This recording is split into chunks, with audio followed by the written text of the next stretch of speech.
I never thought I'd be the guy posting about my wife cheating on me, but here I am.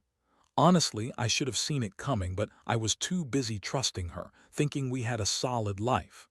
We got married 5 years ago, pretty typical story. Met in college, fell for each other, got hitched, and for a while things seemed good. But over the last year, I noticed little things. Her phone buzzes more often, she's more dismissive about plans, and she's been spending a lot of time in her study with her laptop open late into the night. I mean, I was trying to ignore it, convincing myself she was just stressed from our work and the climate crisis stuff she's been so obsessed with. She's an environmental therapist now, specializing in advanced adaptation protocols, basically helping people survive our rapidly changing world by modifying their bodies to withstand extreme conditions. It sounds crazy, but it's real. I supported her, even found it fascinating at first. But then I started noticing inconsistencies. She'd cancel dates last minute or make up stories about work emergencies. She'd get defensive if I tried to bring it up. I'd find her hiding her phone. When she thought I wasn't looking, swiping messages away fast. And one night I came home early from work unexpectedly. I was supposed to be on a late shift, only to find her in the living room, flushed and nervously clutching her phone. She froze when I entered and I saw the screen. It was a message thread with someone named Illy, some guy she met at a conference last month. The way she brushed it off, saying it's nothing, really set me off. She called me paranoid, called her own feelings insecure, but I knew something was wrong. I could feel it in my gut, something more than just a work-related flirtation. It was like she was hiding a part of her life from me, and that part was definitely about someone else. The worst part, I caught her in a lie the very next day. She said she'd been at her office, working late, but her location data on my phone showed she'd been at some hotel downtown. I pulled up the GPS logs, and her story collapsed quick. When I confronted her, she looked at me with that bitchy smirk she always wore when she knew she was in the wrong. She told me I was overreacting, that I was imagining things, that I should trust her. But I'd seen the messages. I'd seen the hotel entry, and I knew this wasn't just innocent. It was something she was hiding, and her behavior was getting more aggressive each time I pressed her for answers. The thing about her is she's always been good at lying, at twisting stories until they sounded believable. She's manipulative in a way that makes me feel stupid for ever trusting her. And I hate that I've been so blind. She's been telling me she's doing her job, that these were just professional meetings, but I'd caught her red-handed. It's like she's always got an excuse for everything. How her friend, Eli, is just a guy she met at a conference and that nothing's going on. But I'm not an idiot. The signs are there and they're screaming at me. All I ever wanted was honesty, but what I'm getting is a girl who clearly has no respect for me or our marriage. I feel betrayed, angry, and honestly kind of numb all at once. I want to believe I can fix this, but right now I just feel like I've been punched in the gut, and I don't know how to come back from it. After I found out about the hotel GPS logs and those messages with Eli, everything changed. I couldn't sleep that night. My mind kept racing, trying to piece together what I saw with what she was telling me. She kept insisting nothing was going on, just some stupid work trip. But I knew better. It was obvious she was lying, and her whole attitude since I confronted her had shifted into this bitchy, defensive mode that I'd never seen before. She'd always been kind of bitchy, yeah, but this was a different level. Like she was trying to push me away, keep me from digging any deeper. The next morning, I decided I needed to get some clarity. I didn't want to just accuse her blindly. I wanted proof. I started digging into her phone, her emails, her social media backups. I wasn't proud of it, but I was desperate. I knew I was risking everything, but I couldn't keep pretending I didn't suspect something. That day, I found a message thread with Eli saved under a fake name, something she thought I wouldn't find. It was mostly bullshit, just casual talk, but then I saw the messages where they were planning meetings, talking about how to keep this secret and exchanging images. And that was the moment I realized it wasn't just a fling or some flirtation. This was something much deeper, something she was actively hiding. I remember feeling like I'd been punched again, only harder this time. I was furious, but mostly I felt betrayed. All those nights I stayed up worrying about her, all the times I thought she was working late or stressed out, that was all bullshit. She was out there, sneaking around, sharing her body and her time with this guy while I was at home, clueless. I never thought she'd do something like this. I mean, we'd been through our ups and downs, sure, but I never expected her to cheat on me during the biggest crisis our world has faced. We have climate change, floods, wildfires. What kind of person cheats when the world's falling apart? That night I couldn't hold it in anymore. I decided I'd confront her again, but this time I'd be ready. I'd gather everything I needed, screenshots, GPS, data, her own messages, and I'd lay it all out. I wanted her to see that I wasn't some naive fool anymore, that I knew exactly what she'd been doing behind my back. I wanted her to feel the weight of her lies. I planned to give her an ultimatum, but honestly, I was already preparing myself for the worst. I could feel the rage bubbling up, the hurt, the sense of betrayal so deep it felt like a wound that just wouldn't heal. What's worse is her attitude when I finally called her out that evening. She threw her head back, rolled her eyes, and started talking about how I was trusting the wrong people, how I was paranoid, and how she was just trying to do her job. That's when I saw the true monster underneath, the bitchy, manipulative side that could lie her way out of anything. She accused me of being controlling, of not trusting her, even though I'd never once criticized her job before. I just wanted honesty. That's all I ever asked for, and now I was staring at the absolute destruction of whatever we had. I felt like I was losing my mind. The woman I married, the woman I loved, had been lying to me for months, maybe longer. I wondered how many nights she'd spent with Eli, how many lies she'd spun to cover her tracks. I was sick and angry and broken all at once. But what kept hitting me was the fact that she wasn't even sorry. She kept insisting she'd done nothing wrong, that I was overreacting, that I needed to get a grip and stop accusing her of things she didn't do. That kind of attitude only made me more furious. I realized at that moment that I was dealing with someone who didn't respect me enough to be honest, who saw this marriage as just another game, another way to get what she wanted. I don't know how many times I thought about just walking away right then and there. It took everything in me not to explode, to keep my cool and gather my thoughts. But inside, I was already planning my next move. I needed to decide whether I was going to fight for this or just let it go. Deep down, I knew I couldn't stay in a marriage where I was being played for a fool, but part of me still hoped, stupidly, that maybe I could fix this somehow. That maybe she'd realize what she was risking. But honestly, I was running out of patience. This betrayal cut too deep, and I started to see that I'd been naive for holding on for so long. The days that followed were a blur of confusion and anger.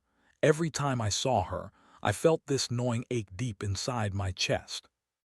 I'd catch her glancing at her phone, quick to hide it when I looked her way, and I could see the flicker of guilt behind her eyes, or maybe just the fear of getting caught again. She kept telling me she loved me, that I was the only one, that I was imagining things. But her words felt hollow now. The trust was gone, shattered into a million tiny pieces. I couldn't look at her without feeling this surge of betrayal. I started avoiding her, retreating into my own head, trying to process how someone I'd trusted so completely could turn out to be such a liar. One night, I decided I'd had enough. I sat her down in the living room, looked her dead in the eyes, and told her I knew everything: the hotel, the messages, the secret meetings. Her reaction was immediate. She scoffed, rolled her eyes again, and said I was crazy, that I was reading too much into things, and that I was possessive. That's when she threw in the classic line, "You're just insecure. Maybe if you weren't so paranoid, you'd see that I love you." But her voice was trembling slightly, and I could tell she was lying. The act wasn't convincing anymore. The woman who once looked at me with warmth now looked at me like a stranger who was threatening to ruin everything she'd built. I felt my chest tighten.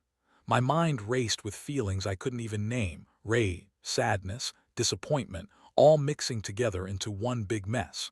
I told her I wasn't stupid anymore, that I'd seen enough, that I knew she'd been cheating on me, and that I didn't want to be with someone who lied like that. I told her I was done being played for a fool. Her face contorted into this bitchy sneer, and she snapped back with a barrage of bullshit, saying, I was making everything up, that I was controlling, that I was crazy for even thinking she'd do something like that. And then she said something that cut me to the core. She told me I was holding her back, that I was stifling her, and that she needed to be free to do what she wanted, that she was tired of pretending to be the perfect wife, that she was done with the charade. I couldn't believe what I was hearing. This woman I loved, who I thought was committed to us, was suddenly throwing it all away because she was tired of pretending. I felt a deep, sinking sense of hopelessness. Maybe I'd been naive, maybe I'd always been too trusting. But at that moment, I realized that her lies had changed who she was, and I didn't recognize the woman I married anymore. The loss hit me harder than I expected. I kept asking myself how I missed the signs, how I was so blind to this betrayal. I replayed every conversation, every moment I thought was normal, and I kept coming back to one thing: she had been lying to me the entire time. Not just about her whereabouts or Eli, but about everything. She'd been living in this web of lies, and I was just too stupid or too in love to see it. Honestly, that realization hurt worse than the betrayal itself, because it made me question everything about us, about my judgment, about how I'd let someone so manipulative get close enough to hurt me this badly. That night, I couldn't sleep. I felt numb, like I'd been drained of all emotion. I sat alone in my room, staring at the ceiling, trying to process whether I should stay or go. Part of me wanted to fight, wanted to believe she could change, that maybe, just maybe, she was remorseful and we could work through this. But another part, the honest part, knew it was over. The trust was gone. The damage was done.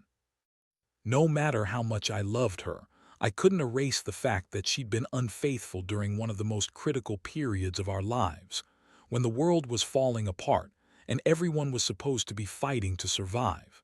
Instead, she was out there, sharing her body with some guy, while I was trying to keep my life together. And so I made my decision that night. I'd give her one last chance to come clean, to tell me the truth about everything. But if she lied again, or if she didn't genuinely want to fix this, I was done. I didn't want to live in a lie anymore, not with someone who could so easily betray me. As I sat there, I realized that trust, once shattered, is almost impossible to rebuild. And the bigger lesson I learned, something I wish I'd known sooner, is that sometimes love isn't enough to save a relationship that's built on lies and manipulation. Sometimes you have to walk away for your own sanity, for your own future. The confrontation that night left me completely drained. I knew I had to decide what to do next, whether to fight for her or finally walk away. I wasn't sure if I still loved her as much as I thought I did, or if I'd just been blinded by years of comfort and routine. But one thing was clear: I couldn't stay in this toxic, broken relationship. The woman I once knew was gone, replaced by someone who lied, manipulated, and disrespected everything we had. Still, part of me hesitated. The memories of good times, the promises we made, all haunted me. I wondered if maybe it was possible to salvage what was left, or if I should just cut my losses and move on. The next morning, I started packing some of my things. I didn't want to make a scene, but I knew I had to get out of that house before I lost what little sanity I had left. I was filled with a whirlwind of emotions: anger, sadness, betrayal, and a strange sense of relief, too. As I packed, she came into the room, her bitchy attitude still present but with a hint of desperation behind her eyes. She started yelling, accusing me of storming out, saying I was overreacting, and that I was turning everything into a drama. I couldn't stand her voice, that condescending tone she always used when she thought she was right. I told her she'd already betrayed me, that I didn't want to hear her lies anymore. She tried to play the victim, crying and saying I was breaking her heart, that she loved me, that she never wanted to hurt me. But I was buying it, not anymore. I told her I knew about her meetings with Eli, about the hotel, and about how she'd been lying about her job. Her face twisted into this angry, bitchy sneer, and she snapped back that I was paranoid, that I was jealous and possessive, and that I was just trying to control her. It was the same old story, just a different version. She was good at twisting words, making me feel like the villain when I was the one who'd been lied to all along. I realized I couldn't stay in the same house with someone who didn't respect me, who thought I was stupid enough to believe her lies. I had to get out, even if part of me still loved her. I knew I needed time to think, to process everything. So I told her I was leaving, that I was done with the bullshit, done with the lies, done with the emotional roller coaster she dragged me on. I told her I'd be back to get my things, but I didn't want to see her until I was ready. I needed space, lots of it. Honestly, I felt like I was walking out of a nightmare, but I also felt a strange sense of relief. It was like a weight had finally been lifted off my shoulders. As I drove away from that house, I kept replaying everything she'd said and done. I kept asking myself if I'd missed the signs, if I'd been blind to her manipulations all along. But deep down, I knew the answer. I'd trusted her, and she'd betrayed me in the worst way possible. The question now was, what do I do with this pain? Do I try to forgive her and rebuild? Or do I let her go and focus on healing myself? I didn't have a clear answer yet, but I knew I had to start somewhere. I couldn't keep pretending everything was fine when I was carrying this heavy, ugly secret. That night I stayed in a hotel trying to clear my mind. I didn't sleep much. All I could think about was the fact that I'd been so naive, so trusting, believing she loved me enough to be honest. But her actions proved otherwise. I felt like I'd been played, used, and discarded. The trust I'd built over years was shattered, and I wondered if I'd ever be able to trust anyone again. It was strange. Part of me still cared, still wanted to believe that love could conquer everything. But after this, I knew that love alone wasn't enough. Not when betrayal runs so deep. I spent that night questioning myself, how I could have missed the signs, how I'd let myself get so caught up in her lies. I realized I'd been giving her the benefit of the doubt for too long, ignoring the red flags because I wanted to believe in us. But now I understood that sometimes love isn't enough. Sometimes you have to walk away before you get completely destroyed. I didn't want to be that guy who stayed and got burned, who clung to a sinking ship. I told myself I'd find a way to move on, even if it hurt like hell, because I deserved better than someone who could treat me like I was disposable, like I was nothing more than an obstacle to her selfish needs. The days that followed were a whirlwind of emotion and decision-making. I knew I couldn't just run away from what happened, but I also knew I couldn't keep pretending that everything was okay. The betrayal cut so deep, I felt like I was bleeding inside, and no matter how much I tried to bury it, the pain kept bubbling up. I spent hours staring at my phone, debating whether to call her, to ask her why she did it, to demand some kind of explanation that made sense. But deep down, I knew that whatever she said wouldn't change what she'd done. Still, that part of me wanted closure, wanted to understand her twisted reasons. The truth was, I'd been blindsided by her lies. I'd always thought we had something real, something worth fighting for. I was naive, yes, but I genuinely believed in us. Now I realized how fragile that trust had been all along. When I finally reached out to her, I was trembling, part of me still clinging to hope, but most of me just wanted to hear her voice. I needed to know if she felt remorse, if she truly understood how badly she'd hurt me. Instead of remorse, I got an irritated, bitchy tone, like I was wasting her time. She told me she didn't want to talk about it, that she was done with this drama, and that I needed to move on. That hurt more than anything. To hear her dismiss everything we had, to treat my pain as if it was nothing. That was the moment I realized I was already gone from her life emotionally, even if I hadn't officially filed for divorce yet. I knew I had to cut the cord for my own sanity. I started looking into lawyers, thinking about the legal process, about what I'd need to do to end things properly. I didn't want to drag this out, didn't want to give her a chance to manipulate or guilt-trip me into staying. I deserved better. We both did. At the same time, I started focusing on myself. I took some time off work, went for long walks, started working out more. I wanted to rebuild my sense of self, had to remind myself of who I was before her betrayal. I also began talking to friends, people who knew us both, and hearing their perspectives helped me realize I wasn't alone. A few of them said I should just cut ties completely, stop letting her manipulate me, stop giving her power over my emotions. That advice hit home. I couldn't keep living in this limbo, waiting for her to change or to admit she was wrong. That wasn't going to happen. In the quiet moments, I'd think about everything she'd said and done, and I'd get angry all over again. How she played me, how she lied, how she dismissed my feelings. But then I'd also feel this strange sense of relief, like finally I was waking up from a nightmare. I realized I'd been holding on to something that wasn't real. That her love was just a facade, a manipulation to keep me from leaving her or confronting her. It made me see that sometimes, the best thing you can do for yourself is walk away before you get completely broken. That's when I made the final decision. I'd file for divorce. Not because I hated her or because I wanted revenge, but because I finally understood that I deserved honesty and respect, and she'd betrayed both. I knew it wouldn't be easy. I knew there would be pain and maybe anger and regret for a while. But I also knew that I had to reclaim my life, rebuild my trust in myself, and find happiness again. I've learned that sometimes love just isn't enough when someone isn't willing to be honest. And no matter how much you want to fix something, if the other person keeps lying and tearing you down, you have to walk away. Looking back now, I realize that this whole experience has been a brutal lesson in boundaries and self-respect. I learned that love isn't just about feelings, it's about trust, honesty, and mutual respect. Without those, everything crumbles. I won't pretend I'm completely healed yet, but I'm getting there. And for anyone out there going through something similar, trust your instincts. Don't ignore the red flags, because if you do, you might wake up one day realizing you've been played for a fool just like I was. But the good news is you can rebuild, you can move on, and someday you'll find someone who respects you enough not to cheat, lie, or manipulate you. The hardest part of all this was accepting that it was over. Not just the marriage, but the illusion I'd held onto for so long. For years, I believed in us, believed in her.